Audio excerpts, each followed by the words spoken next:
नाज़िर, मटियारी में water supply जो pipe लाइनूं नाकारा भरजण सबबि रहवासी गंदो पाणी वापराइण ते मजबूर आहिनि। उन हवाले सां वीडियो लिंक ते अपडेट करे रहियो आहे मेराठ वीडियो रिपोर्टर बाबू ख़ासि कैली। जी बाबू, छा तफ़सील आहिनि? जी बिल्कुल सारा, मटियारी में वाटर सप्लाई जो जेके पाइप लाइनूं नाकारा बणिजी वियूं आहिनि ऐं पीअण जे पाणीअ जी सप्लाई वारा पाइप जेको टुटी पिया आहिनि, जंहिं सबबु शहरी गटरनि ऐं नालियुनि जो गंदो पाणी पीअण ते जेको मजबूर आहिनि। उन खां अलावा आउं तव्हांखे इहो ॿुधाईंदो हलां त केतिरनि ई मोहल्लनि में केतिरे अरसे खां पाणीअ जी सप्लाई पिणु जेको सो मुतासिर आहे ऐं इन करे जेको शहरी सख़्तु जेको सो परेशान आहिनि। ऐं शहरनि जो ऐं सियासी समाजी धुरनि जो इहो ई चवणु आहे त इन जा ज़िम्मेवार जेको सो पब्लिक हेल्थ जा अमलदार आहिनि।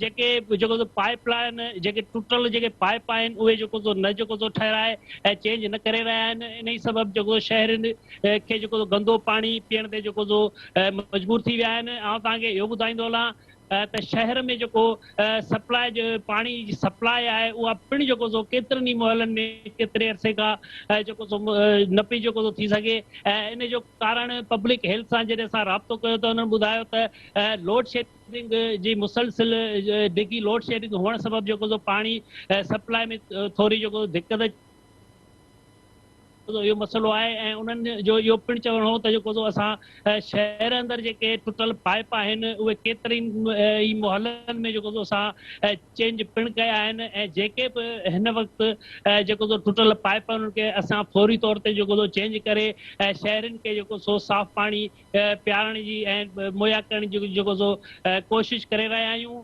ऐं उन खां अलावा आउं तव्हांखे इहो ॿुधाईंदो हलां त शहरनि ऐं सियासी समाजी धुरनि ऐं जेको सो इन जो ज़िम्मेवार पब्लिक हेल्थ खे जेको सो करार ॾींदे चयो आहे त फौरी तौर ते शहरनि खे साफ़ पाणी मुहैया कयो वञे। ऐं साफ़ पाणी न हुअण जे करे जेको सो शहरी पैसनि ते पाणी पीअण जो जेको ख़रीद करे रहिया आहिनि। ऐं आस पास जे जेके नलका जेको बोर वारो पाणी जेको सो उहो इस्तेमालु करे रहिया आहिनि, जंहिं सबबु जेको सो गैस्ट्रो ऐं उन खां वधीक ॿियूं केतिरियूं बीमारियूं जेको सो थियण जी जेको सो ख़दशो पेश अची रहियो आहे। ऐं इन खां अलावा फौरी तौर ते जेको सो उन्हनि मुतालबो कयो आहे त पब्लिक हेल्थ इंतिज़ामिया फौरी तौर ते शहरनि खे साफ़ पाणी मुहैया करे शहरनि जी बेचैनी ख़तमु करे। जी बाबू, अव्हां जी महिरबानी।